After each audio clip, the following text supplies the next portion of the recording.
this week. Certainly the best safe for work video I've seen this week. Yeah, it was good. Go on. Nothing. Oh, okay. Should we do a cold opening for this podcast then? Yeah. What, are you going to get it out of the fridge?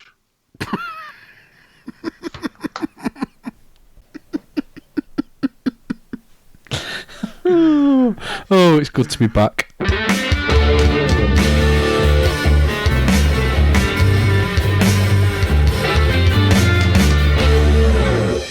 Ni hao, and welcome to FRUK Unwrapped, the official podcast of Food Review UK. My name is Nathan Peterson, and tonight we're going to be talking about number 25, Chinese takeaway. But before we get there, it's been a while that we've been all on together, so let me introduce my OG buddies with the absolute worst puns you'll ever hear. Listeners love this guy. He's the real MVP of this podcast, Szechuan Review. If you want to know how many things I love about Stuart, I can Cantonese figures the number, says another. I hope he sautés in my life forever. It's Stuart Bullock. God, that was hard to keep up with. That was very shaky puns there. I mean, I recognise that they're shaky puns, and that's why I've kept them in. How are you, Stuart? I'm good. I'm alive. It's good to be back. It's good to be back and have you on the podcast with me. It was very difficult in your absence.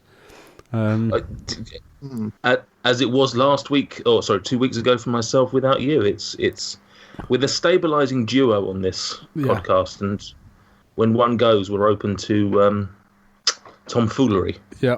Yeah, I'd just like to point out that I really enjoyed the Quivia special. Thought you all did a fantastic job. It's just a shame that someone had to ruin it all by turning the last 10 minutes into a great big, narcissistic, egomaniac temper tantrum like a toddler. Oh, don't be silly. He did the best job he could right in the last round. Oh, Michael. I have actually received some negative feedback for the last round on, I think it was on one of the videos, suggesting it was a load of old tosh. But he can go fuck himself. No, kidding. Yeah, so nice to have you back. I was just looking, actually. Last time we were all on together, the three of us, was the 4th of July. So it's literally been, like, nearly 2 months. It was the 4th of July. You and I were. Fucking hell, I just butchered that song so badly. What was that song? What is that song? I think it's called 4th of July by Fall Out Boy. Oh, I butchered it badly there. Good.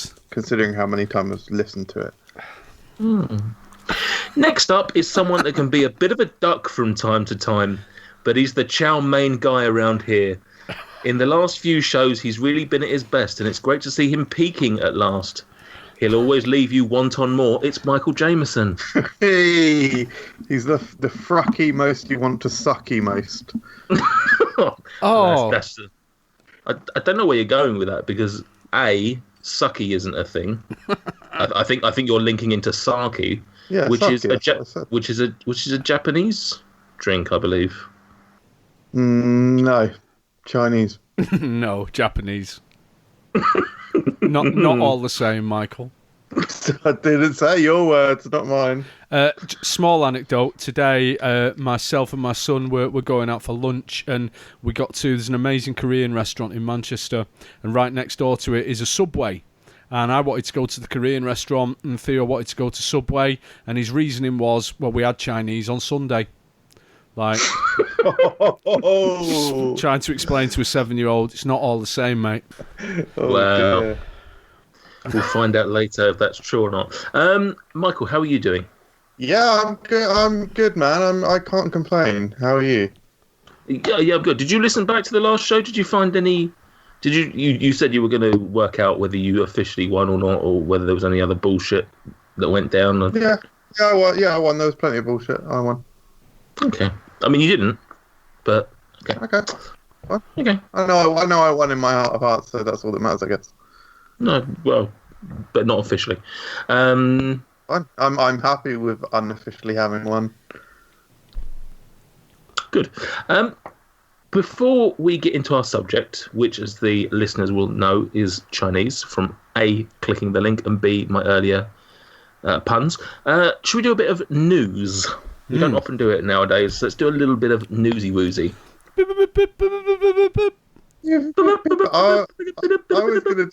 was literally about to do it as well. It's funny because we've never done that before. We've always just added it in. But I was about to do that then as well. Do you want to do it, Michael?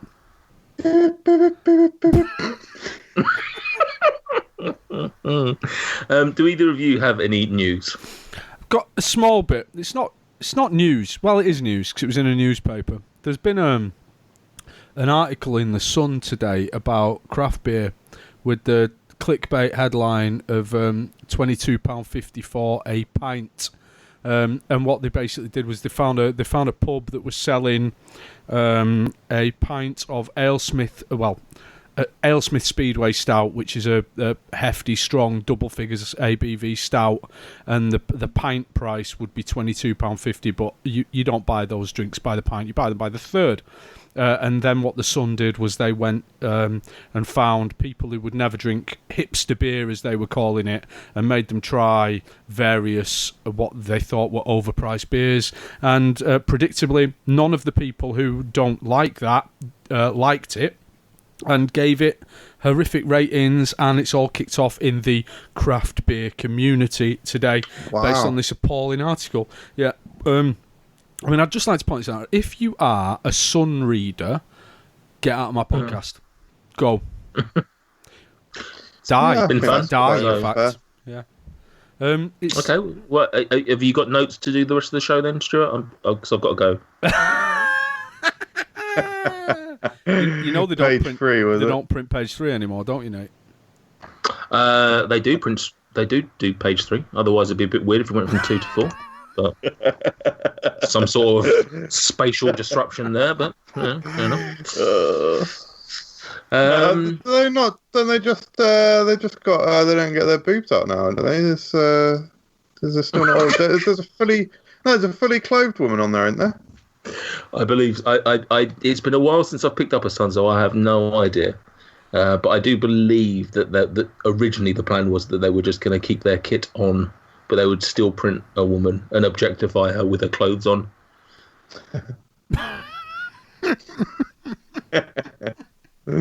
No, good. I always preferred the male. I know. I've always preferred the females. Oh, Hey. Michael, any news on your front or your back? This will appeal to students. Popular alco pop producers VK are releasing a VK party pack. I believe you get 24 bottles of alcoholic soft drink, and to appeal to this sort of studenty nature, because I believe it's called a freshers pack, you get a VK branded power bank for when you need to charge your phone on the go, but also get a little bit drunk. Wow, that's wanky. Yeah, But fine. to be fair, do need one, so maybe I should just buy a 24 pack of my The favourite. easiest way of getting one is Yeah, my favourite drink as well. VK, which flavour? the blue one. Oh, Sometimes the red one. I I just realised the FRUK show will go up on Saturday, and that's got some VK news in it as well. don't even know what VK is. It's WKD, but for Yeah. poorer, but for even poorer people. Like knock off WKD. Yeah, Yeah. Is it? Did it basically. used to be called Vodcat or something? Is that? possibly. I know there was Yeah, a thing called vodka. Hadn't I don't know if made the connection that might be the same thing. Yeah. Do you know what's actually on that front? Something that popped into my head recently. Whatever happened to Bacardi Breezers? Oh, They were- mate. They were a big thing. They've just disappeared off the shelves, haven't they? They've gone. Oh, 100%. In fact, interestingly, with this VK news in the FRUK show, I also mentioned Bacardi Breezers. You're right, they Oh. disappeared, and they were. But I think they were the original one. I remember smashing them down. No, there was Bacardi Breezes come out. I went down a bit of an Alco Pop wormhole the other day on the interwebs, looking at because Alco Pops came out when I was about 15, 16 was when Hooch and Two Dogs came out. Yeah. And I think that around 97? No, 93, 94. Oh. And then when I was at university, so I went to uni in 96, there were things like, I used to drink something called Wild Brew, which was a guarana alcopop, which was pretty amazing. And there was a pre-mixed Smirnoff Mule, Smirnoff and Ginger, which was epic. And Mets. I used to smash a lot of Mets in my teenage years. Great ad campaign, the Judder Man. It was a kind of precursor to Smirnoff Ice, but not as sweet. Was that the Mets one? That wasn't the Smirnoff Mule. Was that the Mets? Smirnoff Mule was the gingery one in the copper bottle. Mets was Judder Man. For the advert. No, the Judder Man. It was Mets. Yeah, Mets. Oh. Yeah, I was going to say Two Dog and Hooch were definitely the ones I remember. Yeah. I don't know if they were the absolute originals, but they're certainly the first that I remember in like 95, 96 or something like that. Castaway before that, didn't you? And like 2020. But yeah, 2020, Strawberry and Kiwi represent. But like prior to that, like it was the Two Dog and Hooch were the first kind of big alcopop explosion. The other one that's disappeared that was everywhere for a while was Red Square. I used to quite not hate that.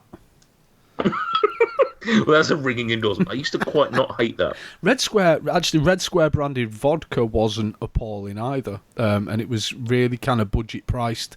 I went through I had a summer of drinking quite a lot of Red Square vodka back in the early noughties. Yeah, good times. Do you think that Alco Pops are a bit like the heads of Hydra? You kill one, like Red Square, and then two more pop up in its place? Like VK and WKD. Like cheaper ones, like knockoff versions. Yeah. Like you get rid of one nice one, and you get two really horrible, dirty blue ones. Yeah, because at the end of the day, that's what happened, wasn't it? I mean, WKD is essentially a cheaper Bacardi Breezer, or certainly a sort of cheaper in nature. And then VK is, worse than that. What's going to be worse than fucking VK? There's WKD, VK, and then just A. And then there's not even, they don't even assign it a letter or a number, they just call it a gesture, like Prince when he changed his name to a symbol. Yeah. Lovely. I haven't got any out-and-out news. I've actually entitled this as Olds, because it actually is something that goes back to 2013, but it's something that I wasn't aware of, and it was something that came up while I was doing my research for Quivia, which is, this podcast remains as relevant as ever, though. Well, it's still a fairly futuristic concept. Did you guys know that a company called, what is it called? B-Hex, I think it is? Yeah, B-Hex, have developed a 3D printed pizza? What? No.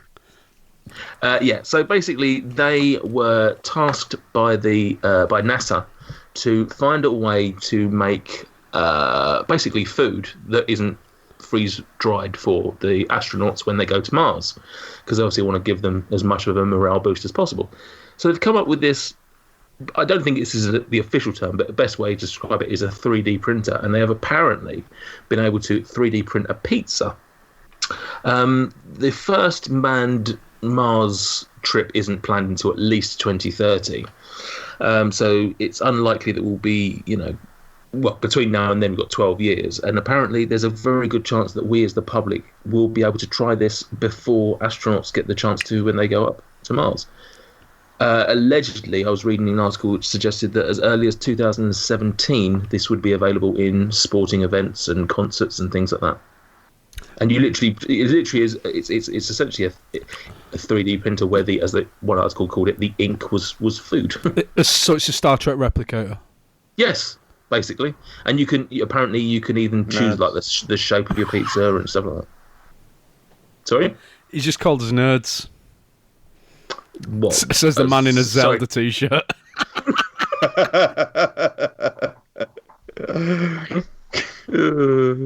Jolly. But yeah, is that... I mean, I'm almost desperate to try that because I want to know how bad that must be. I can't imagine that's going to be like the tastiest thing in the world. No, but similarly, I can't I imagine it would. I mean, it's pizza. How wrong can you go with pizza? Even like like you know those cheap, like £5 for a pound 5-inch frozen pizzas that you get for kids in the 1980s. Like even they are edible. I think the other thing I read as well was that apparently the time that it would take to print one would be about half the approximate time that the average pizzeria chef would be able to knock one together. What? So it was even suggesting that going to the future, whereby they're able to make the flavors in line with a good pizza, potentially it could threaten the careers of some pizza men. Crazy. It is crazy. Yeah. So that was old. The only other thing to bring up is Great British Bake Off started last night. Don't bring it did. Yeah, the Food Review UK team have got a little sort of almost like fantasy football, fantasy bake ball, if you will, going. And I think Stuart's not fared too well. I believe the joint winners at the moment are Gossie and MJ. You haven't seen it yet, have you, MJ? You've not watched the episode? I've not seen it, but I do know who left. Okay, we won't spoil it because this obviously comes out on Thursday, and people may not have watched the episode by then. But like yeah, me? so Like me, I might exactly. not. I'm going to try to watch it tomorrow, though. But yeah, we've just literally before the show started, before we knew anything about the contestants other than their photos, the regular hosts of Food Review UK got together and basically predicted the order of elimination. So we will keep you updated with how that goes. Currently, MJ and Gossie are joint leaders. Stuart and Richard Milford are not. No. Got a lot of ground to catch up with. And there's no feasible way for me to catch it up, as I mentioned to you in a WhatsApp message earlier today. So, not necessarily. I don't think that's technically true. No, I think it's possible. Your game is a joke, Nathan. You've don't you start. Don't you start. I had this fucking 2 weeks ago. Well, like earlier or later, all over again. Anyway, so that's all I've got. Are you guys ready for a bit of quivia? Always. Sorry? Always. Okay. Q-U-I-V-I-A. Yeah, it's quivia time to play quivia. Q-U-I-V-I-A. Yeah, it's quivia time to play some quivia. It's like a cross between some trivia and a quiz, and as such it stands apart the two of those two aforementioned words. Q-U-I-V-I-A. Yeah, it's quivia time to play some quivia. Q-U-I-V-I-A. Yeah, it's quivia time to play some quivia. It is indeed a portmanteau of those two aforementioned words, quivia. Everybody loves a bit of quivia, unless you're that one guy or more that criticised 2 weeks ago. Anyway, quivia. I've got some facts about the world of Chinese takeaways. Are you guys ready? Yes, always. Okay. Because that's what you said before. In what year was the first ever recorded Chinese takeaway opened in the UK? I'm going to start with Michael, so he doesn't think there's any shenanigans. I immediately think there is shenanigans because you're asking me about years. Yeah, what was the first ever recorded Chinese takeaway? Sorry, what year was the first ever recorded Chinese takeaway opened in the UK? Earlier or later than Wagamama's is. We didn't get on with the Chinese during World War II, did we? That was the Japanese. What? Whose side were the Chinese on? Were they against the Japanese? I'm not sure. I think they were neutral. Yeah, didn't really get involved because okay. Famously invented the sucky drink. Oh yeah, okay, well done. It's hard to know, isn't it? Because when did restaurants become an obvious thing? Okay, so I've got restaurants have to have 1920s, I guess. Like they were prominent. I don't know, like I don't know if I'm being stupid. 1883. Okay, so MJ is for 1883. That is Stuart. He's very close. Like, worryingly close. It was 1884. You absolute, just pricks. I'm just surrounded by people who are just trying to screw me out of winning games. The answer was it was not 1883. It was 1908, which Stuart is closer to with his well-educated guess. Thank you. That's how that works. It was a restaurant in Piccadilly Circus, although apparently it wasn't until the 1950s when we started to see the Chinese cuisine that we would associate a Chinese takeaway with today. Question number 2. According to a survey of over 2,000 people from an unnamed company, but it was listed on Statista website, what percentage of the UK public said that Chinese was their favourite takeaway? Oh. MJ, I'm going to ask you, would you like to go first or second? Well, obviously second. No, I'll go first again. I'm happy to go first. Okay. Sorry, what did you say, Nathan? What did you say, Nathan? Do you want the whole question or just the crux of it? No, sorry. Are you accepting that I want to go first now? Yes. Oh, okay. Because I just changed my mind. But you're okay with that in this installment. Because on the last quivia, when I changed my mind, you wouldn't let me. Shots fired.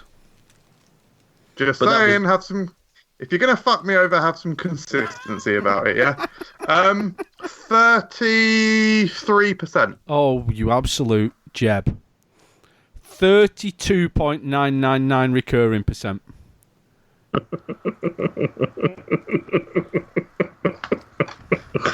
The answer is 30. Ooh.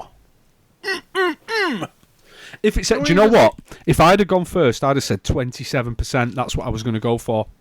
We would have completely split the difference there, Michael Jamieson. 5%. But you went second. So instead of having the I don't know what you'd call it, like pride to stick with your original answer, you'd rather fuck someone. Do you know what? You know, you're either born a winner, or you're born you. You know.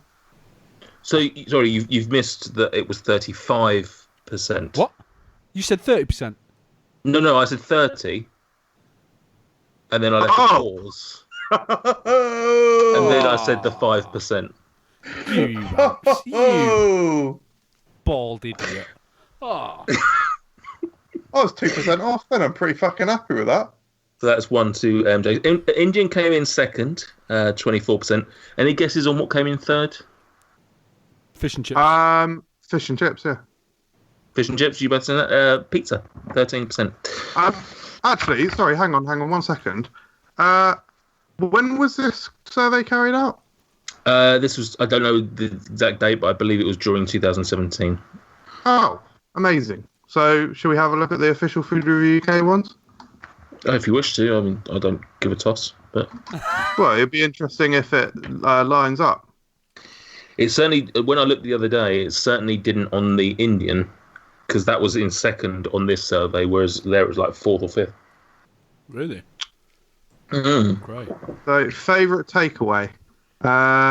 In our survey, brilliant. What a shit website. In our survey, Chinese is 24.6%. Pizza is 29.3%. And Indian is 12.5%. There you go. Fascinating. Different polls for different needs. Different During 2017, what was the approximate average spend per person on Chinese takeaway in the UK?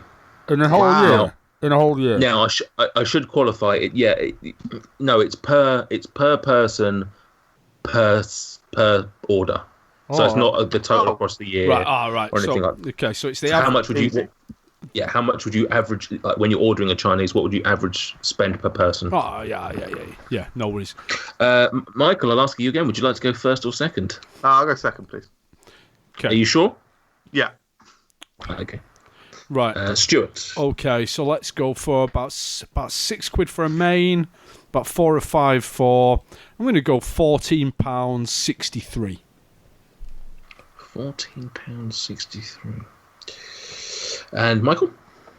I think that's actually extortionately too high.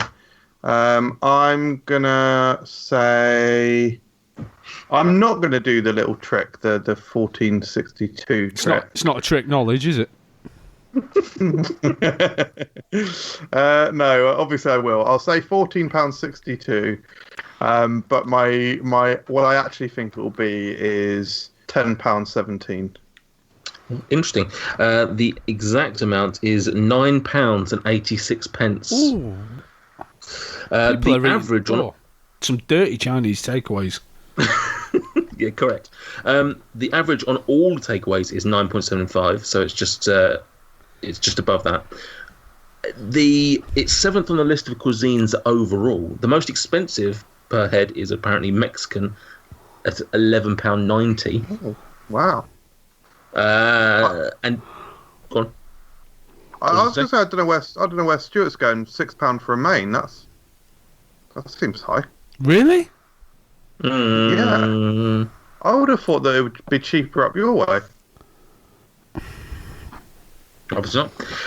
Bottom of the list was, in speech marks, English. And I don't know what that means, because it's not fish and chips, because that's already on there separately. So I don't know what English takeaway would be. Of England, I think.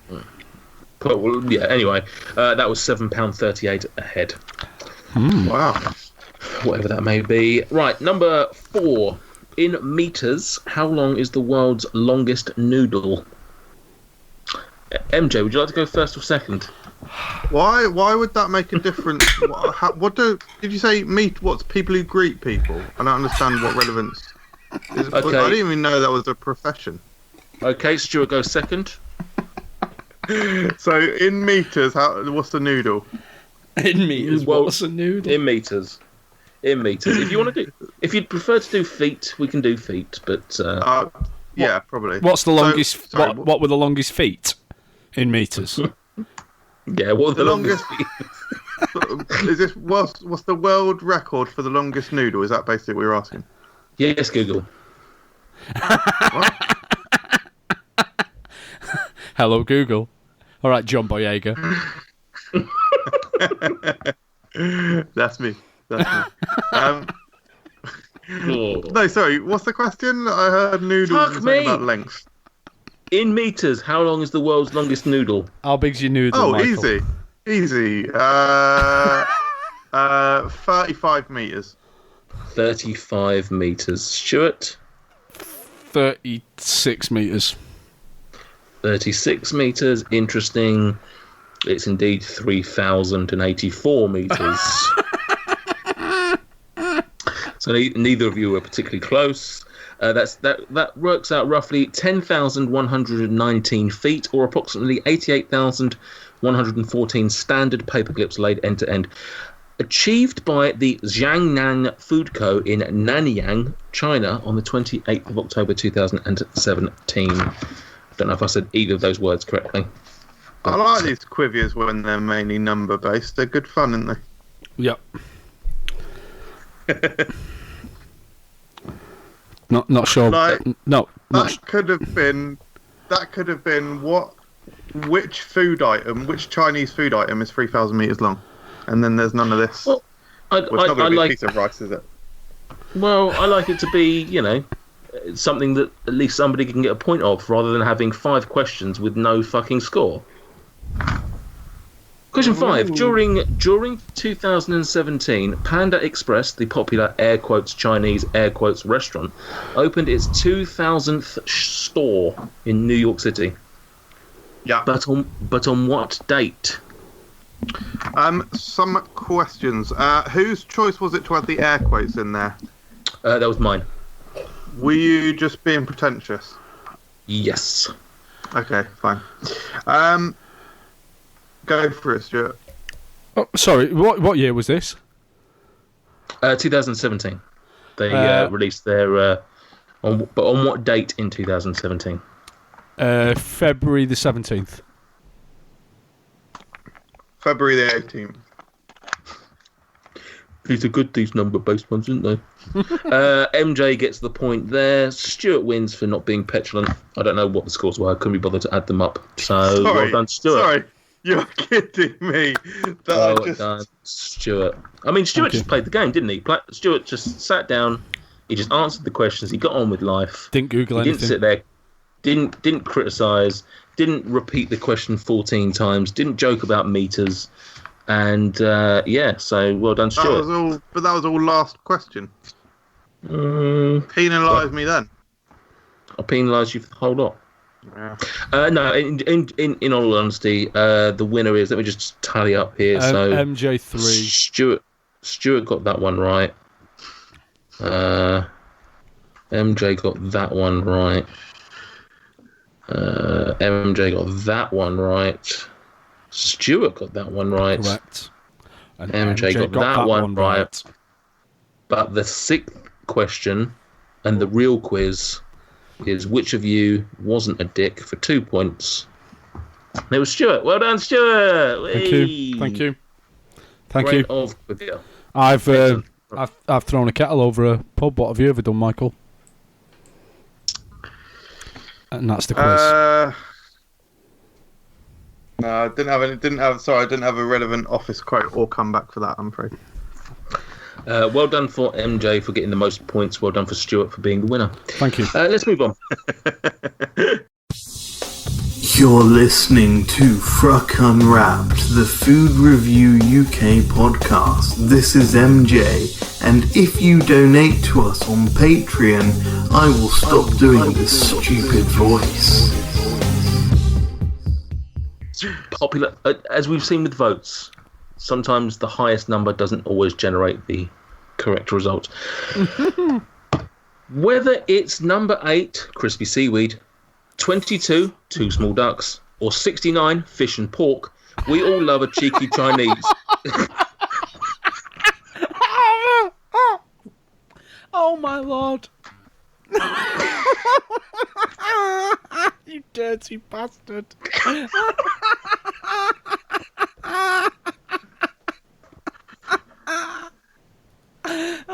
Sex I was thinking about 2 small ducks, and then it didn't even hit me what you'd said until afterwards. I'm glad you picked up on it, because, we all love a cheeky Chinese, or do we? Let's find out together. So, guys, what is your thoughts on Chinese as a whole? Is it something that you love, hate, disdain? Is it middle of the road? Where would you sort of rank it on your list of takeaways? Stuart? I'll be honest, it's reasonably near the bottom. I prefer Thai food to Chinese, big time. It's definitely below Indian, below fish and chips. Sometimes I fancy a kind of tandoori kebab style takeaway. Rarely get a pizza or burger takeaway, but I still generally prefer them to Chinese. But weirdly, I get Chinese takeaway more than I get a pizza or burger. But there are bits of Chinese I love, and there are things I have serious reservations about. Okay. Michael, this was actually your suggestion to do this subject for this episode, so one assumes that you're a lover. Would that be correct? Are you a lover of the Chinese food? Fairly indifferent towards it. I don't really have a strong opinion one way or the other. No. Yeah, I like it. I like it quite a lot. So, yeah, it's towards the top for me, actually, rather than towards the bottom. What would be ahead of it in your list? Indian, probably. I guess similarly to Stuart, and I wonder it may well be for a similar reason. Indian is probably ahead of it, and I probably get Chinese as frequently as we get pizza, just about. So those are probably the top 2 in terms of frequency. I'd say the reason that we don't get Indian quite as much is because it tends to be the more expensive one. Interesting. I don't know. That would be a very interesting thing to discuss geographically wise. Nate, you and I are in roughly the same location, albeit you're a little bit closer to London. Stuart, you're obviously beyond the wall. Correct. So what are the prices like? Is Chinese one of the cheaper ones? Because I'd say in Aylesbury, Chinese is certainly one of the cheaper ones. I think it's to get a big Chinese feast, it works out reasonably affordable. Yeah. Whereas if you were going to do a similar thing with another takeaway, it wouldn't be as affordable. You can go absolutely crazy for 30 quid. Yes, that's right. Yeah.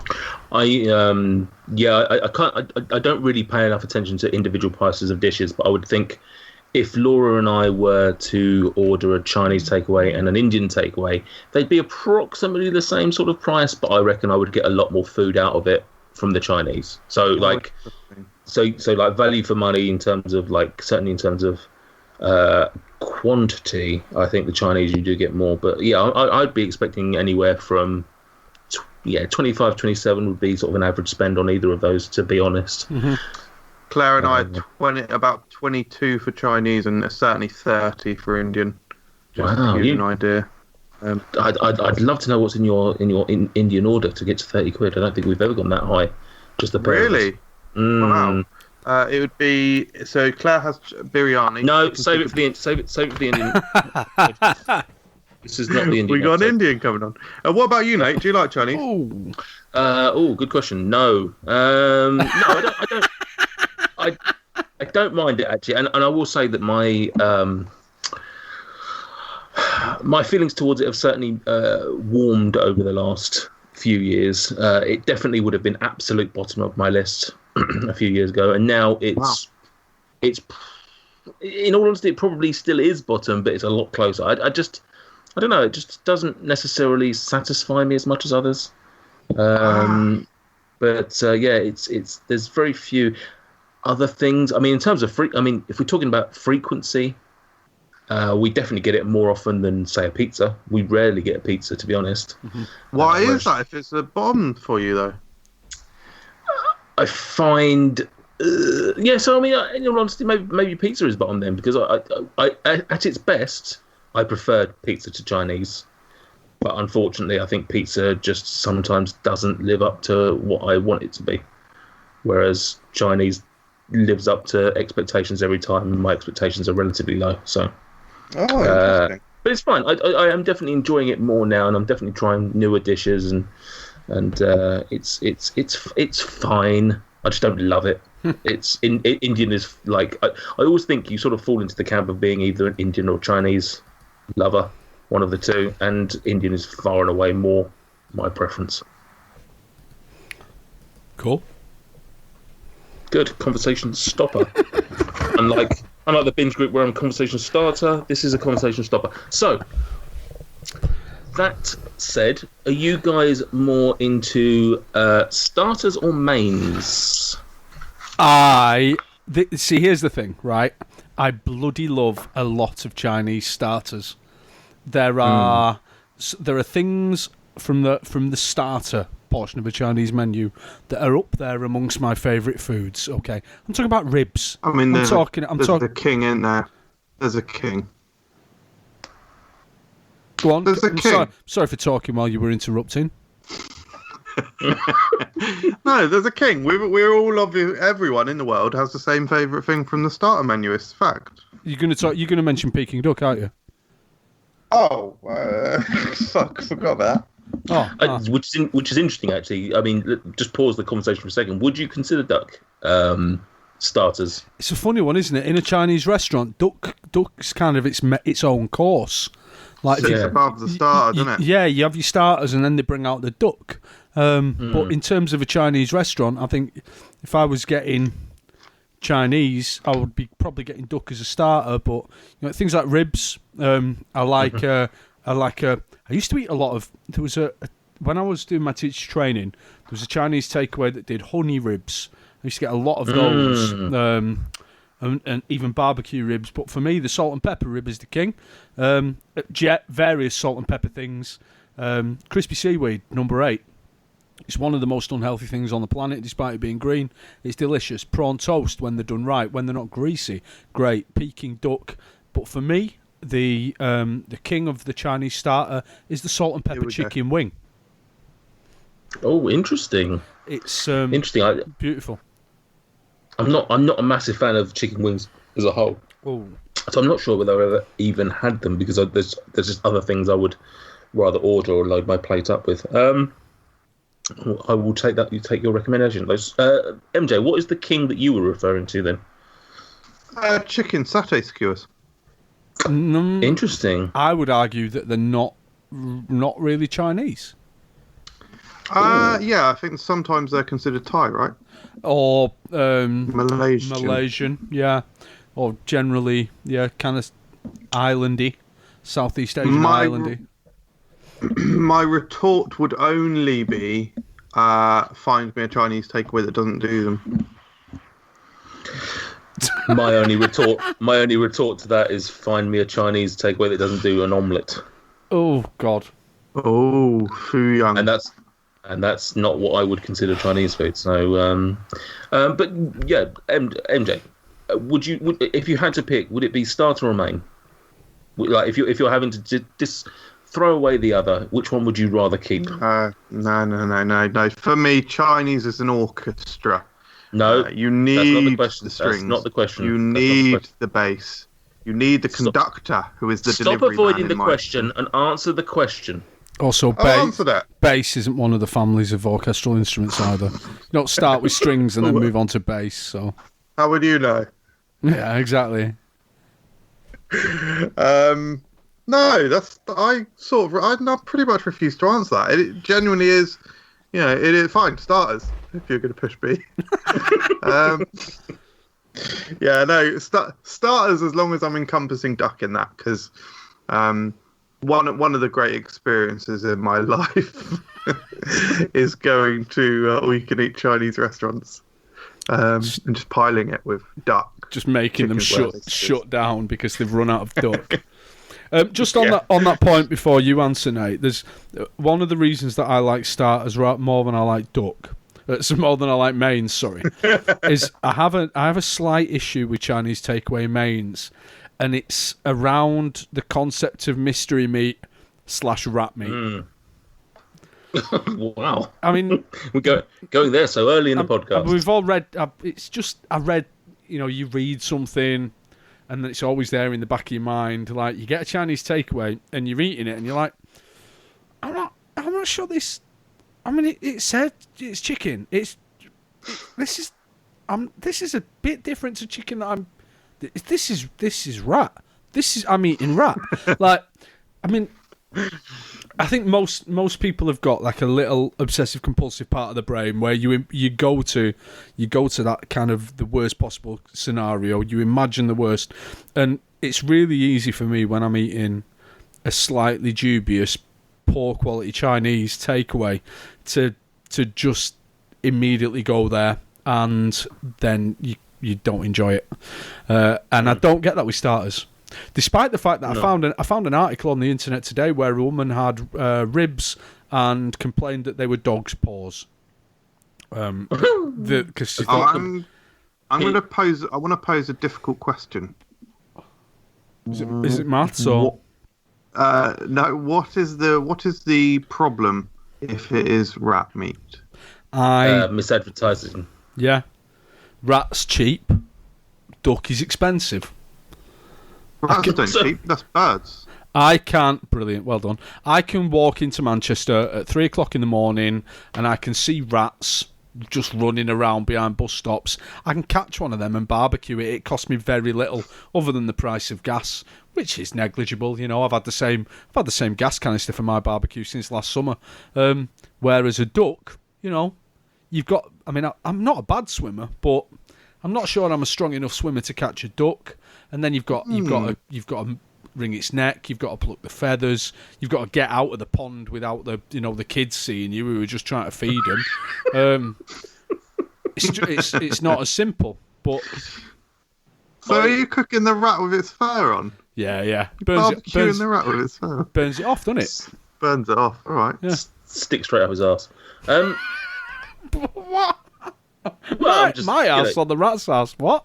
Either. I don't want to judge you on your proclivities. But I love the idea that the problem here is the cost. Is that if you're at a buffet and there's a tray of duck for X, and there's the next one that says rat meat, Peking rat wraps, and you're like, well, it's been a bit of a tight month. I mean, I will probably have the wrap this time around.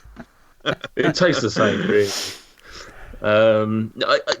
It's just the choice. It's just, if I'm eating rat meat, I'd rather know that I'm eating rat meat. I'd rather make that conscious decision rather than being forced upon. Do you know what? Right, I was reading a bit of stuff. I was binging around on the internet today, and I found there are restaurants in China that advertise rat meat, but as a menu item, but will say that these are rats that have been caught in the forest. These are like wild, clean rats. These are not sewer rats. And I'm not squeamish about different meats. I've tried lots and lots of different things. Conceivably, when in Shanghai, do as the Shanghaians.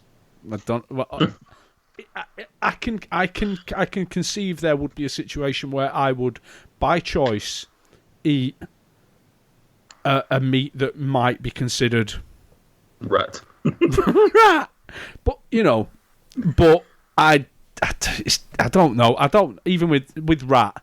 I think it's. I mean, I've eaten pigeon. That's a rat with wings, isn't it? I genuinely thought that story was going to go that you see restaurants in these Asian countries advertising rat dishes, but instead they use pheasant because it's cheaper up there. Yeah, correct. I thought that was going to...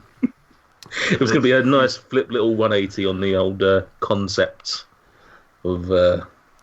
I did read about a beef in black bean sauce dish that had no beef in, and the meat was chicken blood and chicken matter. Oh, wow. Wow. Chicken matter. Chicken matter. And considering what sort of state the beef comes in terms of shape and everything. Yeah. Chicken face. Anyway, let's talk about this cuisine as if we like it, rather than assuming that all Chinese takeaway is rat. Chicken face. Matter actually. Chicken matter actually heads up my chicken fantasy football squad. Lovely little football joke. And if you've enjoyed that football joke from Michael Jameson, head over to Michael Jameson Comedy, where you can see episode 1 of what's it called? Football Rundown. Football Rundown. Yeah, correct. Football Rundown, where Michael Jameson shows you what it's like to be in his head about football for a couple of minutes. Aguero. It's good for anyone who sort of needs football information, really. Yeah, the best football information, if anything. I'm very much like you. I prefer starters over mains. I couldn't necessarily tell you what it is. I think maybe there's just a bit of better variety. I do sort of feel like a lot of Chinese dishes that I've had sort of, I wouldn't say taste the same, but there's sort of a lot of similarities between an oyster sauce, a black bean sauce, some of the other sauces I can't think of off the top of my head, but it just sort of, I don't know, I just think that I prefer the variety in the deep friedness of the starters. In terms of specifics, though, what dishes do you guys love? Take me through an order. Here we go. You've phoned up the old local Chinese. I'll be the person on the other end of the phone. You ready? Oh no! Please listen. Hello, Lucky Coin Chinese Takeaway. Oh, hi, Lucky Coin. You thought I was going to do the voice again. then, didn't you, Nate? You thought I was going to do the voice. How little do you think of me? Yeah, isn't it? That's bad. To be honest, considering you're from Manchester, you're always doing the voice. Carry on. Carry on, guys, with a little... hello, Lucky Coin Chinese Takeaway.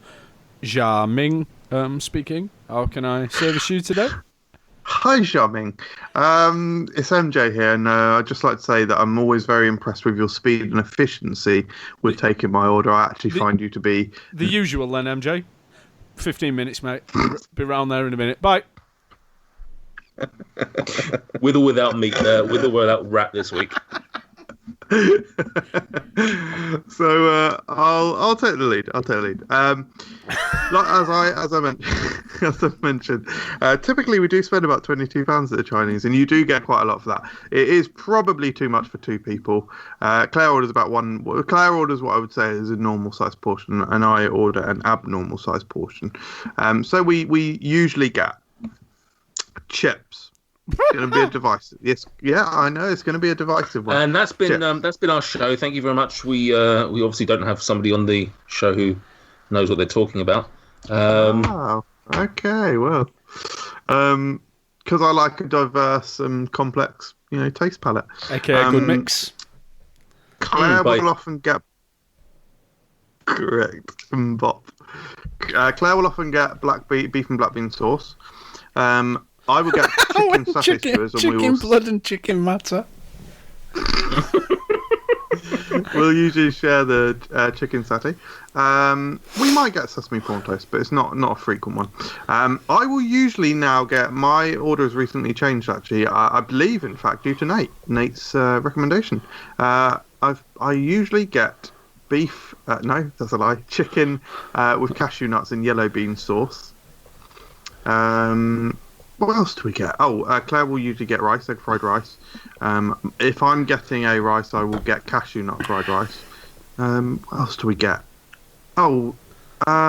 Chicken balls or sweet and sour chicken, or there might be a chow mein in there. That's basically the usual order. Chicken satay skewers are almost always in there. Chips are almost always in there, and some sort of rice is always in there. Occasionally we'll get duck. And so, are there any dishes within that aren't in there that you would that you love? I guess that you just don't not normally get. Love sweet and sour chicken balls. Do get them though. Do get them off. Not every time, but often. Love sweet and sour chicken itself. Quite like crispy chili beef, but that is a less common one. Pork chow mein is my favourite chow mein. Yeah, that covers most of it, I think. Okay. Stuart, how about yourself? What's your order and what's, Right, there we go. So we're starting with some salt and pepper chicken wings. Pretty much every time. Sometimes I will think about ribs. What I've done, I've conditioned my son to enjoy a rib. So what usually happens is when we get a Chinese, I will say, he will order. Brilliant. He will order a starter portion of ribs, and we will give him some of our sundries, and then I will have a couple of his ribs. So best of both worlds.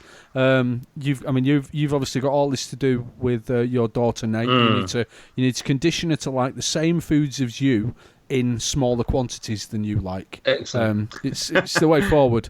The wife, Gemma, will usually have a hot and sour soup, a vegetarian hot and not a vegetarian hot and sour soup, because she's complicated. She will tell you she's a vegetarian, but she eats fish. She is in fact a pescatarian. So what she ideally wants is a hot and sour soup that's got prawns in it. But often with Chinese food, you have to go full vegetarian because or you have to be very clever about your ordering. I will then order I go kung po for a main. I'm with Nate. I think a lot of the mains taste similar. Kung po is slightly spicier though, and I like the spicy food. I'll go for a kung po duck or a kung po pork. Gemma will have Singapore noodles with shrimp, and that's the only Chinese meal she enjoys. I'll sometimes switch things up, and my accoutrement with my kung po will be the soft noodle. I have an issue.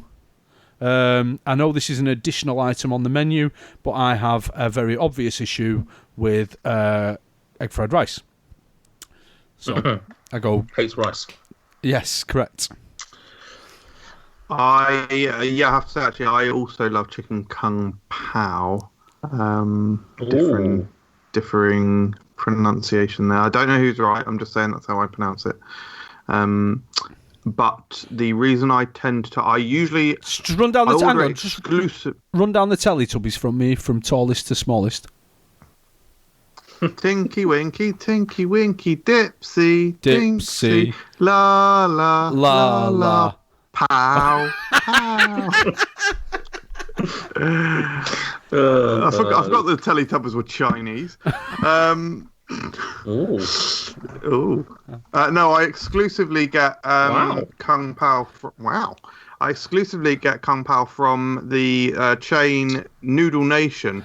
The reason I don't tend to get it from takeaways is because I don't believe I've ever come across chicken Kung Pao that's battered from a takeaway. Don't know what happened to my voice there. That was weird. I don't want a battered Kung Pao chicken. You don't want battered Kung Pao chicken? No, mate. Oh, mate, that's what I want. Yeah, I don't like it non-battered. It's nowhere near as good. The texture's worse. Boom. Interesting. Brilliant. I wanted to Google chicken Kung Pao pronunciation. What have I Googled?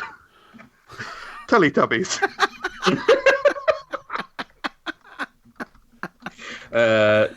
May I suggest the title of this podcast is "What have I Googled? Teletubbies." Yeah, I mean, pretty much a lot of similar dishes there in the Peterson household. I'll run through sort of. We don't have necessarily regulars. We do, but we do have sort of some returning members. If we get starters, then it's usually going to be satay, prawn toast, or sweet and sour chicken balls, or a combination thereof. Satay prawn toast. Sesame prawn toast. Chicken satay. Prawn toast. Oh, okay. Right. I just missed out the word sesame. Sorry. That's right. You said satay prawn toast, but that's fine. Wow. We sometimes get duck, but very rarely actually if it's a takeaway. It's more sort of an eating in experience than a takeaway, but do love a duck from time to time. Egg fried rice usually for myself, noodles for the lady. Correct. I'm just not a fan. I'm not going to mention it, but noodles, in terms of mains, generally speaking, between this, the ones that tend to arrive will be crispy shredded beef, which is just an indefinable meat. Coming back to your point, Stuart, just bearing in mind it's supposedly beef, it's just a very weird texture. Chicken and yellow bean sauce, as Michael Jameson is my absolute go-to dish. Correct. Always love it. But one that has just been mentioned and is a regular for me now is Kung Pao chicken. It's delightful. I love it. Have you? So you've had it, MJ? Kung Pao? Yeah. No, Kung Pao. Love it. Yeah, generally love it, but I only really order it from Noodle Nation because I'm not a massive fan of it unbattered. I'm just not. I'd say, to be honest, most of the time I get it's battered anyway. So, but you're a lucky boy. Yeah, I know. But it's just, I know it's not exactly this, but it's. I guess for anyone that hasn't had it, it's comparable to sweet and sour chicken, but with a bit of spice. Is the best way to describe it. Yeah, sweet and sour, usually with some slight orangey tones. Describe just generic spicy Chinese. Yeah, it's very nice. So that's what we tend to get. Other things, what else? I'm just trying to think if there's anything that we sometimes get. Seaweed is I do like seaweed, but very rarely get it in our takeaway. Yeah. Beef and tomatoes, that's quite nice, but it's very nice. It's a tomato sauce, but not obviously ketchup. But that's pretty tasty. Just trying to think if there's anything else I tend to order. That's my go-tos usually. And I say Laura tends to get noodles. Correct. So that would be. Claire loves noodles as well, actually. So it seems to be a woman thing. Or what it means is that both of you have managed to absolutely con superior human beings into marrying you. Possibly. Yeah. I mean, you're both appalling people, and you've managed to convince right-thinking, noodle-eating human beings into being your life partners. Don't ridicule me for being normal. Count your lucky stars that by knowing me, it's made you socially acceptable. I guess so. Self. Cheers, Nate. No, you're right. You're fine. I mean, the noodles aside, but you're fine. Now, it kind of was discussed, but not really. How do we feel?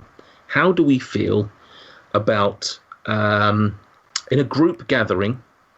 Are we the type of people that orders our own, or are we the type of people? Are we the type of people that gets a load for the table and everyone just has a bit of everything? This is the Gavin and Stacey, isn't it? Stuart shaking his head, which is great for an audio podcast. Yes, it is basically, Michael. What are your thoughts? What would you shaking your head at, Stuart? Because I gave you two options. Just order what you want and grow up. Thank you. Family. This goes back to heaven and hell. Like food contamination. Family. I'll share my food. I'll have a taste. I'll do whatever. Me, my wife, and my son. That is fine. We share. They get what they order, what they want. I order what I order. I also eat some of theirs. That's fine, okay? But I don't want to do that with anyone else, and no one's getting any of mine. My son can have some of mine. No other human being is eating any of my food. And I will fight you. I love that. No, it's just grow up and order what you want. Can I have some of yours? Can I have one of your ribs? Why didn't you order? Do you like ribs? Should have ordered something, shouldn't you, idiot? Yeah, I think it's fair. What you think? What Stuart's opinion's fair, or no, correct, yeah, exactly. Like if you like it enough, fucking order it. Then it's like it is literally said perfectly by James Corden in that scene. Oh, you like korma, do you? So do I. That's why I ordered it. Although in his point, actually, he specifically isn't talking about korma, I believe. I think it's Boona, if I remember correctly. Never watched Gavin and Stacey, so. No, neither do I, but I do know that clip because it plays into my feelings on it, because I agree. I don't know why the need is for this with Chinese food and to some lesser extent maybe Indian food, but I don't really understand why people feel the need to share it. Like no other restaurant, I don't know what he's doing. No other restaurant do you sort of go in there and go, oh, I'm gonna get the steak. Why don't you all get like the chicken and then we'll just all halve it? And like, why? Just order your own fucking dishes. Just stop messing about. It happens with pizza as well. Like, oh, I'll get a margarita, you get a pepperoni, you can have some slices of mine. But I've already got yours, but mine's got pepperoni on top of it. Why do I want two slices of inferior pizza? The only time it is acceptable to eat, like, to do that is when your 7-year-old son can't finish all of his margarita pizza and you still want 2 more slices of pizza. That's fine. Yeah. But that's not trading. No, that's stealing. Yeah. Yeah. That's being economic with the food. Correct. That's not trading. And also with like Chinese dishes, it's not like they're fucking large to begin with. You know what I mean? You're giving away a half of a small portion. Anyway, enough ranting about that. Rice versus noodles. I have issues when Claire tries to take some of my chips, to be honest. Sorry, carry on. Rice versus noodles. You don't. Hang on. Sorry. All of the things that we've just said don't include wife. Yeah. No, yeah, I was sort of joking. You weren't, though, were you? Very tongue-in-cheek. You weren't. No, it wasn't. No, it was very tongue-in-cheek. No. If you actually rewind to earlier, I say Claire and I will usually split one portion of chips evenly in 50-50. Michael Jameson will not allow his wife to eat one of his chips.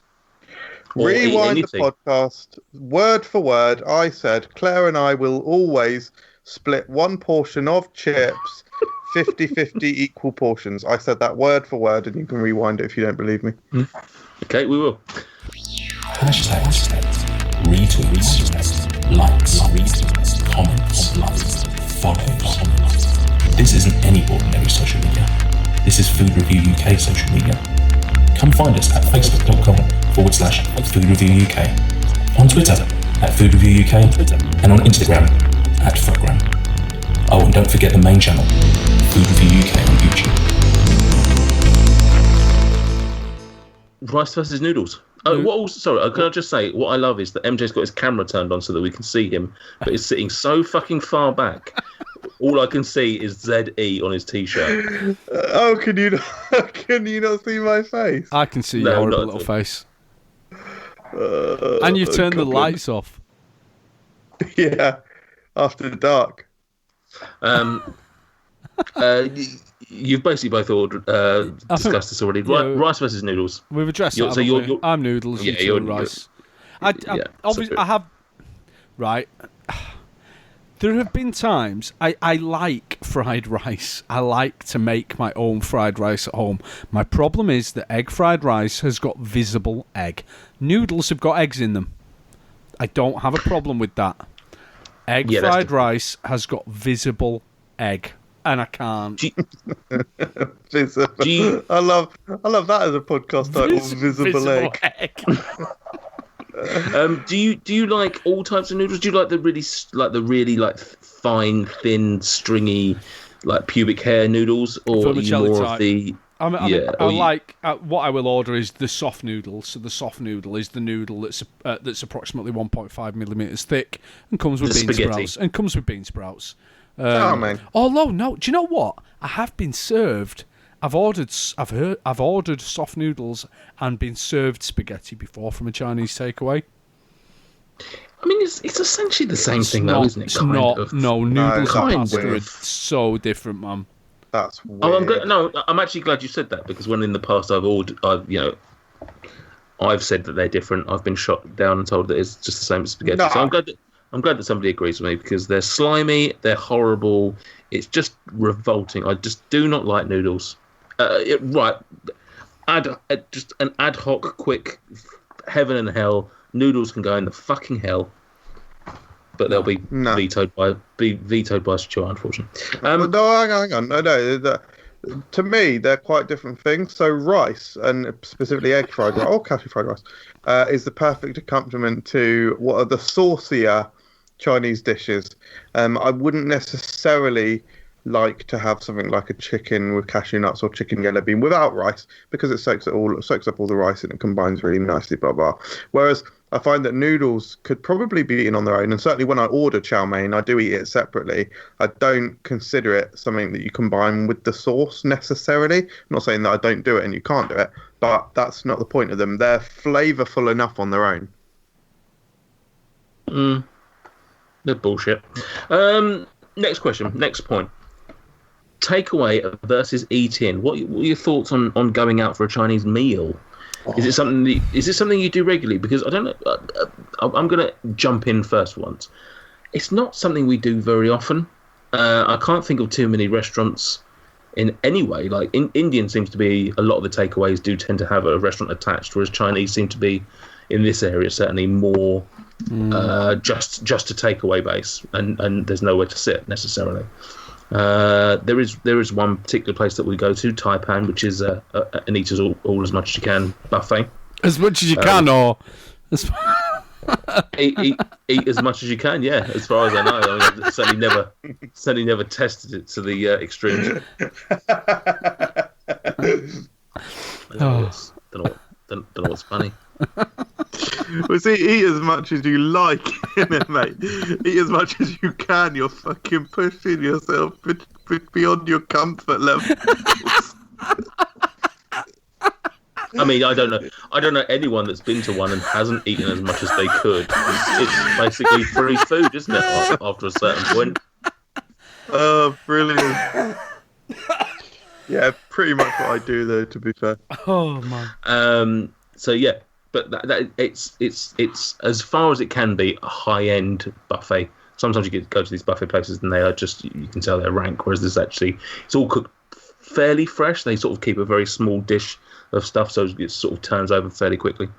So that's pretty nice. But so what's your thoughts on eating in? Is it something you do regularly, and do you prefer it to a takeaway? I have some notes. Okay. I very rarely eat in Chinese restaurants. I think that on the whole, I prefer the food in Chinese restaurants to the food I get from takeaways. But I've got some key moments for you here.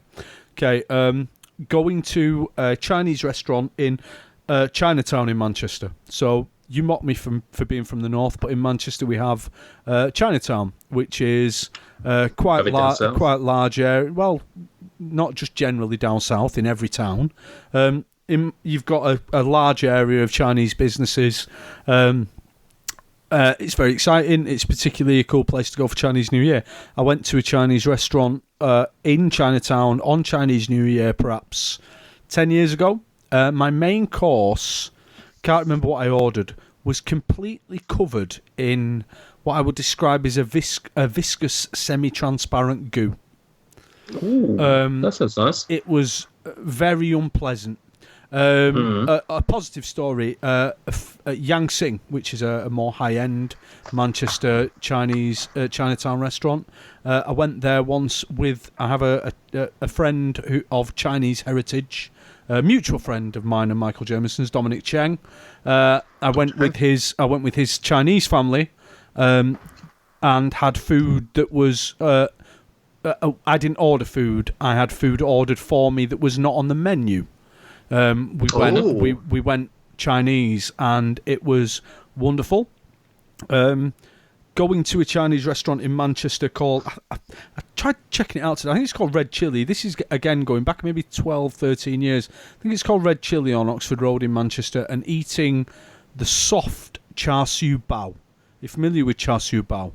So they're small, white, cloudy pillows of deliciousness, and in the middle of them there is a char siu, delicious porky centre, and ever since then they have probably been my favourite Chinese food. You don't get them at Chinese takeaways, you don't get them at a lot of Chinese restaurants. They're very much a dim sum kind of food, but have loved them. One thing that puts me off takeaways and restaurants is that since I kind of got obsessed with these char siu bao, I go to a lot of Chinese supermarkets and buy frozen packs of char siu bao that I can steam myself and make, and other Chinese treats. When you go to these Chinese supermarkets, they sell a lot of catering supplies and takeaway supplies. For example, foil trays and the such like, plastic bags, things that you would need to run a takeaway. And they also sell things like vats of ready-made sauce and catering packs of prawn toasts and this, that and the other. So I'm fairly convinced now that most Chinese takeaway food is just bought in and fried, warmed up, ovened, whatever. So it means that I'm kind of a bit like, what's the point? Whereas with a Chinese restaurant, you're hoping there's a chef. Yeah. Do you not still think that it's potentially the same though? Or? I don't know. I think if you go to a higher end restaurant, one that's got a bit of a name for itself, you've got a hope. Particularly if you go to one. Is it a good sign if you turn up to a Chinese restaurant and there's a lot of Chinese people there? Yeah, I think it's I think most people do take that as a good sign. Yeah. You'd hope so, wouldn't you? But and similarly, I think a lot of people would be put off from that. Would be put off from that, not because they're perhaps racist, but maybe because the food is not what they're used to from their local Chinese takeaway. Precisely. It's a weird logic when you think about it, because that would be like flipping the scripts, going, "Do you see a lot of white people in Hungry Horse?" And assuming that must mean that it's good cuisine. I went to a Wetherspoons the other day and everyone was white. It was the best Wetherspoons. Fucking hell. Don't take that comment out of context. That was a satirical comment. As you know, I'm now able to edit, which means I am now able to take snippets of audio from said audio files. Do you know what the best type of satire is? Chicken satire. I hope he satires in my life forever. Chicken satire skewers. Michael, I very rarely go to Chinese restaurants now. I will say that most, if not most, certainly the big majority of Chinese restaurants near me are all you can eat. I went to one 2 weeks ago, 1 week ago, 2 weeks ago, which was the first time I'd been in ages. In fact, for this specific one, which is really the only one in... Actually, no, there's... Oh, fine. Just thought saying. No, this is the first time I've been to this place in like 7 years or something. Really enjoyed it because I just got to pile my plate high. The great thing about all-you-can-eat restaurants is that basically duck pancakes with hoisin sauce. Love the texture of the pancake. Love it. It's great, and it has that nice little crisp, and you bite through it. But the great thing about going to an all-you-can-eat, you just sack off the pancake, don't you? Big scoop of duck, plonk it on the plate. Big scoop of sauce, crisscross it all over, and boom, you're sorted. That'll be at least 2 portions of that for me. And I'm talking about a big plate. Sorry. I was going to say, interesting you call it an all-you-can-eat, which is something I was mocked for moments ago. But carry on. Maybe it was the emphasis on words that you put. I don't know. Sounds normal when I say it. All you can eat, whereas you said something like, all you can eat. Eat as much as you can. Oh, eat as much as you can. Yeah, eat as much as you can. Same thing. It's weird how it does mean the same thing, but all totally you can eat. He said, all you can eat. So that's that. I will say, actually, there is quite a nice one around the corner that does an all-you-can-eat just on a Sunday. Haven't tried it yet, but we're definitely going to soon. But I have to say a special mention to one of my favourite restaurants of all time, which has now closed. It was called the International. Excuse me, I burped then. I wasn't pausing for dramatic effect. It was called the International. It was in Chesham. A good long while ago. It was double the size that it later came to be. The restaurant literally halved in size, which was very strange. It was quite small before, but when it halved in size, it was tiny, but very, very nicely, very, very nice decor, very cozy. And when I used to live in Chesham, there was quite a tight-knit group of friends or community associated with the comic book shop. And pretty much any time it was someone's birthday, we used to go to the International. It was absolutely incredible. It was all you can eat, or eat as much as you can. But it wasn't a buffet. It was cooked to order. So we'd say, like, for the table, we'd like, yeah, we want a duck course, and they'd bring out all this duck and carve it in front of us, shred it all up, and it was like amazing, like perfect hoisin. Just all of the dishes were really, really nice. Came out smoking hot. Really flavoursome, but the pizza resistance was their chicken satay skewers. The satay, the pieces of chicken were actually quite small, but it meant they were very crispy. When they came out, they were absolutely sizzling hot. They were boiling hot. They were so well cooked, incredibly juicy in the middle, but with a very crisp fried exterior. And the satay sauce was incredibly gourmet tasting, very high end, very spicy, had a real big kick to it, but it tasted absolutely phenomenal. And I think Stuart just found a picture of it. I've been on the TripAdvisor. 4 out of 5 stars. Oh, that's far too low. It's an easy 6 stars. Oh, really? Really? Easily. It's one of my favourite restaurants of all time. They closed about 3 years ago. Oh, so it's 0 out of 5 then. Well, it's ruined now, yeah. It's not a thing. 2 things off the back of that. Something that I actually forgot to mention earlier. Chicken satay. I do love chicken satay. But one thing I would say is I often find the chicken quality in that dish over most other dishes just poor. Like, I find so many satay sticks, just the chicken is so tough and dry. And, yeah, I tend to not often, as much as I would love it at its best, I just do find sometimes the chicken in that dish is particularly ropey. Wow. The other thing I actually forgot to mention is mentioning my restaurant, the Taipan place, is they have something that I've not seen anywhere else, or certainly haven't tried anywhere else if it has been on the menu. I think it's called Mandarin dumpling, and it's not part of the dim sum. It's part of the starters. Go on. And it's vegetarian. It's supposedly like the sort of dumplings that we get made of dough or whatever. Tastes and feels exactly like chicken. It is the weirdest fucking... like if you cut it in half and look at it, you can tell it definitely isn't. But as you're chewing it, it just has the exact texture and taste of chicken. And I don't know why, but I fucking love that. And then it's in like a Mandarin sauce. So yeah, that's very nice. That's one of my favourite things that I get from that place because it's so just unique. I guess. Literally, mandarin is in orange. Yeah, it's not really though. It's. I think it's mandarin sauce, but it doesn't taste. It doesn't taste particularly orangey. No. Or I think That does sound good. Mandarin, as in Chinese. The area, yeah. Yeah. Lovely. And any more restaurants? Anything you want to shout out, or any more comments on that? Last thing I've got on my list, something that not many people associate with the cuisine. Desserts. Is that something that we do? Takeaway. I would be surprised if you ever do order them, but maybe if you're eating in at a restaurant, do you ever pick up anything? I have ordered takeaway Chinese desserts. Okay.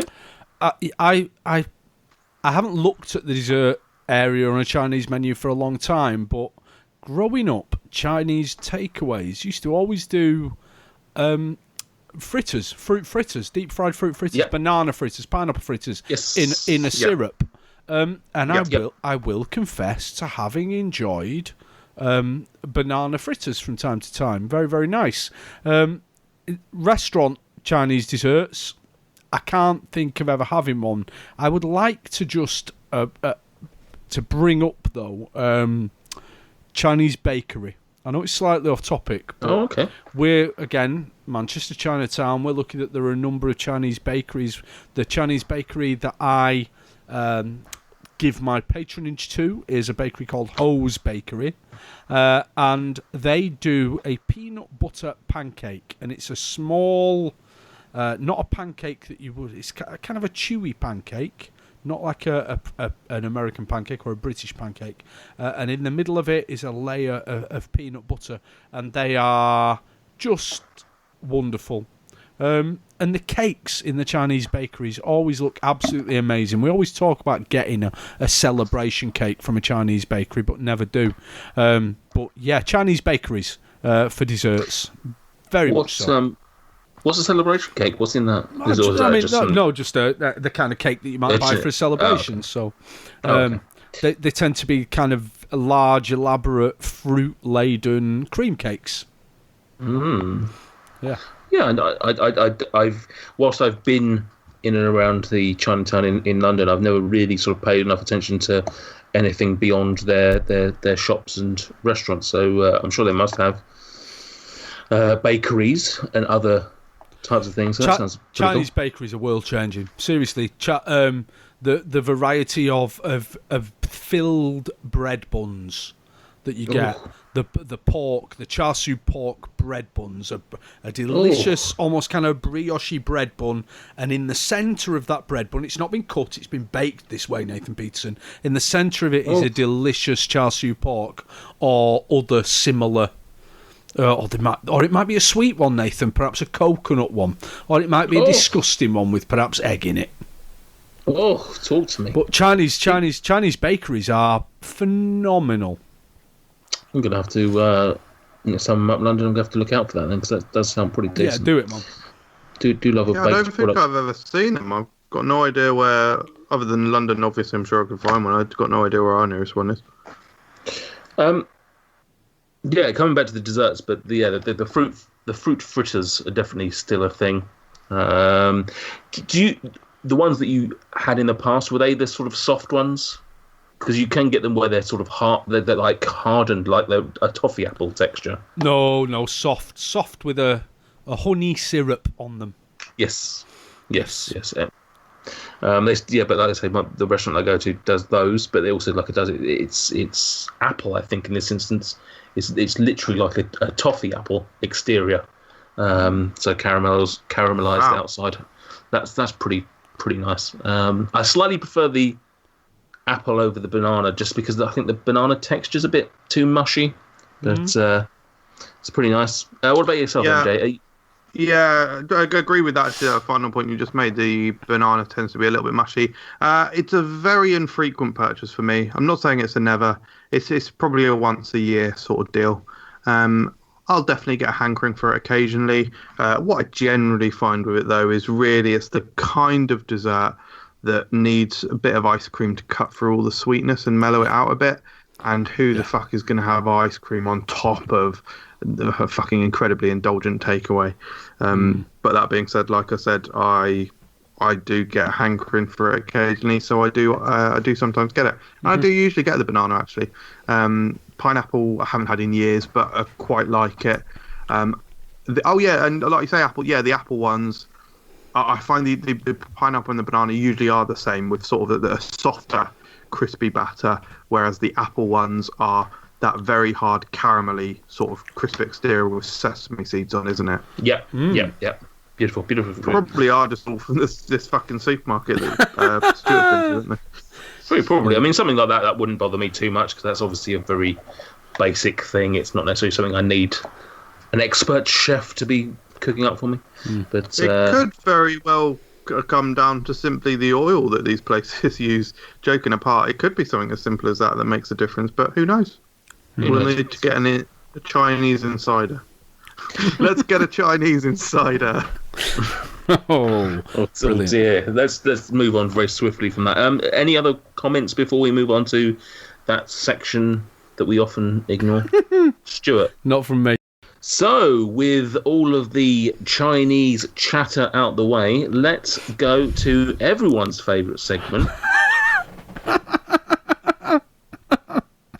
It's social media comments. MJ, what have the fans of FRUK been saying to us this week? Christ, nearly fell off my chair then, just from it actually not being forgotten for once. No, we never forget about it, Michael James. We love this segment. Yeah, of course. Snack of the day, a brand new Instagram account. We recommend you go and give it a try. Friend of the show, James 5252. Yeah, Russian James. 5252. Sinkda. He said best Chinese sauce, which is obviously satay. Oh, now. Or hoisin, actually. Hoisin's amazing. Oh, that's tough. In fact, if I were to just take 30 seconds to... This is hard. This is hard. God damn it. This is hard. That's one for the bingers there. Yeah, it's definitely satay or hoisin. Hoisin's so incredibly sweet. You know, duck sauce. Is duck sauce hoisin, or is it something different? It's something different, but hang on. Nate's just said hoisin is sweet. I think it's quite intensely savoury. It's very salty. Well. Yeah. But I also find some also very sweet as well. Can be both. Yeah. Correct. Balanced flavours. Oh. I mean, if flirty. If you're saying it can't be both, then salted caramel is a myth and would never exist in any form whatsoever. Correct. So, I think probably satay. I probably use hoisin more outside of pancakes, but yeah, satay is probably overall a better sauce. He's also said a very ridiculous comment. You don't want my answer then? No. All right. Okay. Oh, sorry. I already fucking answered it, mate. Fucking, this is quick, guys. This is quick. You got to be quick, or else I'm just going to move on. He says taking every second to emphasise it. Karen? Soy. Fair. Ooh. Yeah, fair. Wrong, but fair. He said, are water chestnuts the worst vegetable in existence? Yes. No, absolutely not. They're fantastic. Yeah, I like a water chestnut. Brilliant texture. Despicable. No, one of my favourite elements of chicken. Very unique texture. Yeah. Minimal flavour, stupid texture. Get out of my fucking food. What's the point of you? What's the point? You're taking up valuable space that something else could actually do something. Right, stop talking about Michael. Get back onto the topic. Wait. UK Food and Drink Reviews has just complimented us. The podcasts are hilarious. Correct. Thank you. The Cookie Mill UK has said best sides, we sort of covered. Have you ever tried to recreate Chinese satay sauce and succeeded? Yeah. Very interesting question. You've succeeded? I don't know. I don't know. But like I say, I don't buy Chinese. My wife makes belting satay sauce, so. Well, he said, if yes, please tell me the recipe immediately. I'll make my wife send you a message. Brilliant. Mate, you send it to me as well, because I have tried and failed to get anywhere near restaurant quality. Okay, I will do that. What's your AJ Rogers 92? What's your favourite type of sweet and sour ball? Mine is chicken. Pork. Ooh, get chicken, probably pork. Wow. I prefer pork, but we tend to get chicken because Laura prefers chicken. Fair. Luke C99 has said, do you ever get different sauces such as orange, lemon or plum with chicken instead of sweet and sour sauce? I've seen orange chicken. Lemon chicken is a mainstay. Don't understand the question.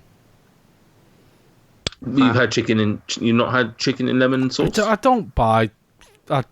mains are... I'm very unimaginative. I get... Kung Po. I don't do the something in something. Well, I mean, Kung Po chicken is technically chicken in something, so... That's the only one I do. All right, okay. Is it just because it's not chicken in Kung Po sauce? I don't know. I just kind of... I find the mains on Chinese takeaways to be so confusing. It's just... Here's a thing that you can put stuff in, and here's loads of stuff that you can put in it. Here's another thing that you can put stuff in, and here's all the same stuff that you can put in it. Like, just give me some actual dishes. Instead of 100 dishes, pare the menu down and give me like 12 things that are ace. Yeah. There is a ridiculous amount of, like, variation that don't mean anything. There'll be something like chicken in black bean sauce with mushrooms, chicken in black bean sauce with peppers, chicken in black bean sauce with vegetables. Yeah. Very well. When I first started eating Chinese, I would have the lemon chicken from time to time when I was a novice, because it's a relatively easy gateway meal. Entry level. Yeah, but I've never had... I don't think I've ever had it in orange. I've probably tried it in plum, and just it doesn't... Yeah, it's not that nice. So, yeah. I don't have any of them now, but I have had lemon on a number of occasions. But it's been years since I have, because... Nah. It has reminded me, when we were speaking about restaurants earlier, it has reminded me actually that actually, it's probably fair to say every time I'm in Blackpool, I try to go here. I think it's either the number 2 or number 3 rated restaurant in Blackpool is Michael Juan's Mandarin, the Mandarin restaurant. Very, very good Mandarin quality. like the orange. An orange restaurant, lovely. It's very, very good quality. Probably the closest I've had to the International since the International closed. Just really nice food. I do recommend it. It's not too expensive. And I'm actually not a massive fan of lemon chicken, but the lemon chicken from there, the batter is incredibly thin and crispy, and the sauce is very, very, very fresh tasting and very sharp, so it's really tasty. And they do a great sharing platter as well, which comes with all ribs, satay, seaweed, blah blah blah. It's really, really good. Recommend it. Luke C99 has also said, does Stuart like egg foo young? Don't know what it is. Probably not. Chinese omelette, I think, is it? Definitely not. What a ridiculous, what a stupid question. I think it's a tongue-in-cheek one, actually. I imagine it was, yeah. Review Snacks UK said, which Chinese dish would make the best Oreo? Probably chicken satay. I mean, definitely not banana fritter. No. Chicken satay, I reckon. They've just bloody released, in Japan, they've just released chicken hot wing Oreo. Same in it, so... James 5252 on this account now has said, he's just replying to Luke Carrigan saying Szechuan is the best sauce. Bong Lang. You know what, actually? Like a Szechuan, a peppery Szechuan Oreo. Just a peppery Oreo. Ooh. Yeah, I can see it. See it. Yeah. That might worth a look before the year's out. Bong Lungs, happy birthday, Bong Lungs. Yeah. Smoke a bong blunt on us. Chicken balls and cannabis. Yeah, marijuana vibes. Chicken balls and chips with curry sauce. Few cans of cider, banging night in with 2 that sort of drip emoji. Brilliant. Not a question. So Joe Camp, where does it rank against other takeaway alternatives? We sort of covered that. The Laminator said, been to any decent all-you-can-eat Chinese restaurants? Yeah. Which I have and have mentioned, the Taipan in Uxbridge. One. Can't remember the name of it. It was in Bolton. I enjoyed it. My favourite one used to be in Prince's Risborough, but it's now closed. Oh. As my favourite Chinese restaurants often do, apparently. Rara Bear has said, this is sort of the Dude Where's My Challenge family, kind of. Harry's partner, but Harry left, so it sort of doesn't count. Anyway, yeah. You need an episode on Indian food. I'm all over that. We'll get to it. Correct. Well, she's suggesting it, so why don't you come on it? Wow, love that. Carrera, you're on it. Let us know. Boom. Hook you up, schedule. Brilliant. Us three, you, Indian food. Let's do it.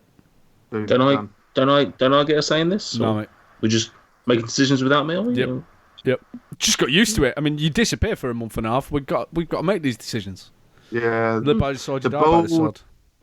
You can't stop a ball that's already rolling. If the ball is rolling, especially if it's on a hill, the ball will roll, and you can't stop the ball. Correct. It's lucky I would have her on then, so. Whee! I wouldn't want to stop the ball. I wouldn't ask you to. This is a long one. I have to say, I'd ask you to, Nate. Just to clarify, I would ask you to. I have to say the questions are unvetted this week, guys. A bit of a last minute. Frankie Funko says, being from the brave lands over the wall of West Yorkshire in the north of England, I believe full-heartedly that chips belong with Chinese, even to the extent that my go-to order is king prawn chow mein with chips. This shocks many of my Mary bros who can't even fathom such a combo. I think it means fathom. That might fathom, yeah. Such a combo. Where do you stand on the humble double up carbs, or if the American staple even has a place in the Chinese takeaway experience? I just don't know. Like, do you know what? Sometimes from a Chinese takeaway, I will get salt and pepper chicken wings and chips, but I don't really consider that a Chinese takeaway. I'm getting a chicken and chips kind of thing. I'm not generally eating chips with a proper Chinese, but you know, each to their own. Now, is the question, do I like chips with Chinese curry sauce? The answer is yes. I do. Yeah, obviously. It's not the question, though. Is the question, do I do that? The answer is no. Chips and noodles. Chips and noodles? What a fucking weird combination. Double carb. Double carbs. Weird. I want to address two things here. So first and foremost, salt and pepper. I think that speaks a lot to the actual. It's about the method of cooking, isn't it? Because it's sort of like a double fried, or a double flash fry. It's that sort of thing, right? With salt and pepper. I've never really tried anything like it, but I've heard it's amazing. I've heard salt and pepper chips is something I think you find more up north. Yeah, often than down here. Often greasy. When done well, astonishing. Generally poor. Just don't push it. Interesting. So, 80s. So reference the 80s rap group. Correct, yeah.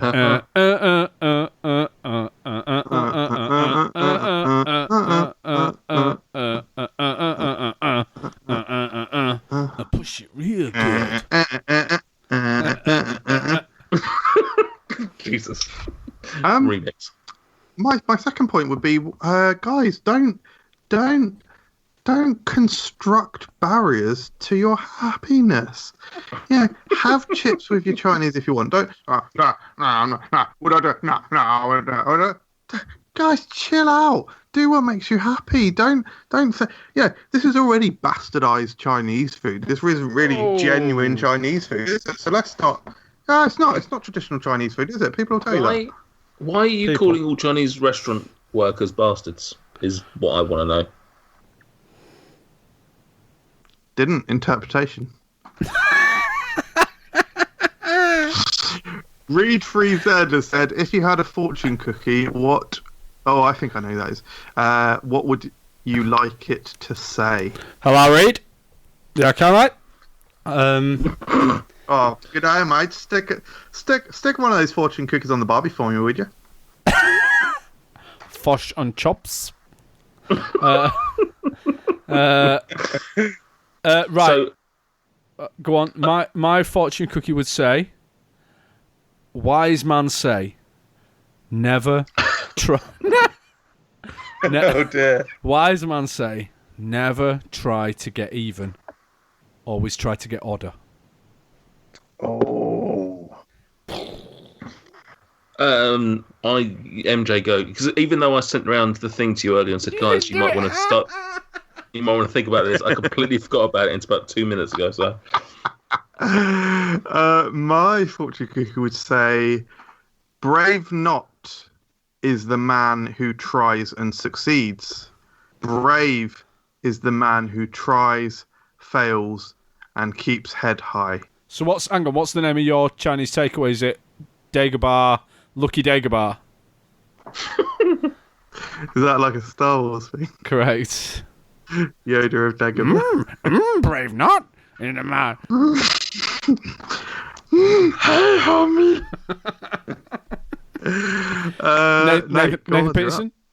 yeah, I've this got proverbial cookie in half. Blood broth. I've got nothing, and that probably says everything about my fortune, really. That I don't have one, Yeah. and that is what I want. Fine. I've been to a fortune cookie factory, so screw you. Leon Tricker, favourite and least favourite item on the menu. I think we sort of done. I'm not sure we covered least favourite actually. I'm not really a seaweed guy. Oh. Wow. Not really. It's not really seaweed. So It's cabbage, isn't it? Well, it's so called spring seaweed, greens. isn't So it? It's crispy, salty. I don't really like the texture. Yeah, not really. It don't really add anything for me. love it. Yeah, fine. Love it. Really salty, really nice. Don't have a gateway to happiness. Eat it. don't have a gateway. Yeah. Don't have that a would gateway to happiness. That would be my fortune cookie, probably. Yeah, don't have a gateway to happiness. I've got it. Don't let the emotions weigh you forward. Wow. And that is a reference that you'll only understand in a few weeks' time. Yeah. Oh. Spoiler alert. Next question. Great reference when it does come in. Any menu items you haven't tried but really want to? I have actually made put specific focus on this year, really, in trying different things. Like chicken bang bang, tried that. Pretty nice. Yeah, a few things like that. Chicken gangbang. Chicken bang bang. It doesn't refer to the spice as you may assume. It refers to how they cook it. They whack it with like a mallet, a meat tenderizer, until it's very thin, and then I think they fry it with like a peanut sauce. Interestingly, a gangbang would be full of cock. So, Hey, that's getting hammered. You guys? I'll try that. I don't know. No, most stuff on that. I can't be bothered with Chinese takeaway menus. Too much stuff. I'll try that. I'll look for that. Chicken gangbang.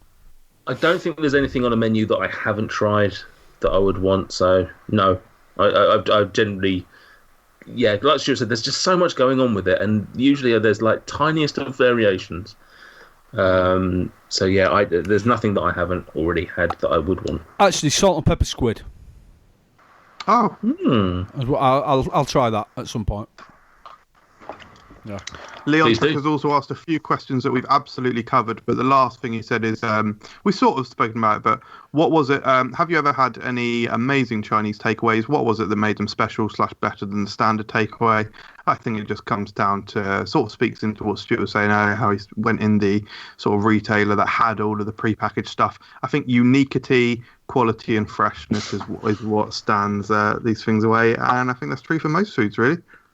Yeah, I like uniquity. On the word uniquity, yeah. It's for me, a good Chinese takeaway has to have that uniquity about it. And if it's got that, I'm happy. you fucking jerk. Fucking great word. Look, guy, I've said this fucking before. I can't believe you're making me go into it again. I once heard a great comment from a language professor, and be it not me to question that man, but they said that if the meaning of a word is obvious, it doesn't matter if it isn't a word because you've just made the word, and it doesn't matter. It's language, guys. Deal with it, yeah? And that would be your fortune cookie. Yeah. Yeah, I can't think of any specific takeaway experiences where I've been like, this is the tits, more so than any other. I kind of semi-remember the first time I went to a Chinese restaurant. I wouldn't even know what a blue tit tasted like. Is that the same one where you got the rat from? This is the rat, this is the tits. Deep fried. Sweet and sour tits. Kung Pao tits. Tits and black bean sauce. Oh, God. I tried to no-sell that, but... just let him run with it. I think... yeah. But yeah, there's no other experiences that shine out more than most. Stuart, Decent. any others? Nah, do you know what? I can't. I don't think I've ever had a massively memorable Chinese. I remember once getting a Chinese takeaway that was so big there was enough food for 2 days. That was pretty memorable, but I can't speak for the quality. A Chinese from when I was a child. There was a Chinese takeaway that my parents used to get Chinese from that did on the menu. It was called grilled fried chicken with garlic, and it was lovely. A nice dry Chinese dish. But no, I can't think of any specifics. I will say Feel free to scratch yourself, Michael. As a final thought, I would feel bad not mentioning that my favourite Chinese takeaway in Aylesbury is called Sun. I just want to say that. I wouldn't feel right. Sorry, carry on, Nate. No, I was just going to say another dining experience of mine was a restaurant in Eastcote, which I actually think is gone now, sadly, called Eatwell's, and it was like a buffet, but it was you just ordered it. As you can. Yeah, eat as much as you can. But no, you would order it. So rather than going up and getting it, you could literally have as much as you wanted for £17 a head or whatever it was. But everything was freshly cooked, which is quite nice. Better than having to go up and see a station that's got sauce everywhere because people are animals and can't do things right. But yeah, so that's pretty much it. So is that the end of the social media? Yeah, it's a really, really busy one this month. We had more questions than I think we've ever had before. Lots of likes as well. So I'd just like to thank the viewers for that. Thank you very much. In order to grow the Food Review UK podcast, we'd like to ask all our listeners and subscribers to drop us a review on their chosen podcast application. With your help, we could grow the podcast to such an extent that we had no need for the Food Review UK YouTube channel and its owner, Michael Jameson. There is a little favour that we'd like to ask of you. Just head on over to iTunes and leave us a positive review. 1,000 5-star reviews and MJ dies! Hurrah! Yeah, thank you very much. And obviously in a couple of weeks' time, we will be giving you another opportunity to have your say. Before we do an outro, before we sign off, guys, just want to do a little shout out. We haven't done this for a while. Patreon, we have a new subscriber. I think actually he started subscribing a while ago, and we seem to have missed him, unfortunately. Paul Dunn. Thank you very much to Mr. Dunn. He's only gone and done it. Various other Dunn puns. Hey! That segues nicely onto the confirmation that I posted the latest piece of Patreon exclusive content today. We do a series best before, which is old sort of vintage reviews that we've not uploaded before. This one's from 2015, and it's a vanilla cotton candy, and it honestly it looks like the origin of when I started to lose my mind. It's about 5 minutes long, and I go absolutely mental in it. I'm stunned that was 2015, if that's the case, if I'm honest. Like, only 3 years ago that you lost your mind. Yeah, I think it's one of the earlier points that you can trace it that I'm really starting to lose the plot a bit. Which is weird, because we've commented on some early videos which I think possibly show some sort of signs. Crackback, for example. Crackback. All on the floor. Anybody got anything else? Are we done with this? Are we done with this shit? Let them go, Nate. Let them go. They've been here. Yeah, I long mean, enough. I'm asking you questions, and all I'm getting are nodded heads and blank spares. I've forgotten. It's been so long since we've done a podcast together. I've forgotten how this worked.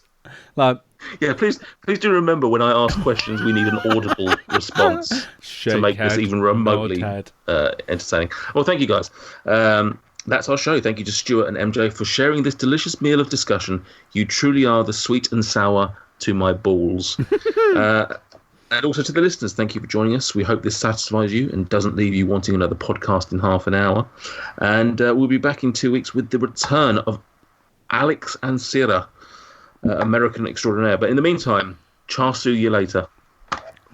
That's see you. Yeah. See you later. Yeah. MSG you later. Bye. Bow. I'm bowing out. Bow. I'm bowing out. Bow, yeah. Bow, yeah. See you in 2 with number 31 on the side, please. We really do need to nail this signing off, guys. I got distracted looking at Chinese food. It has been really nice to speak to you. Oh, use your noodle. It's chicken.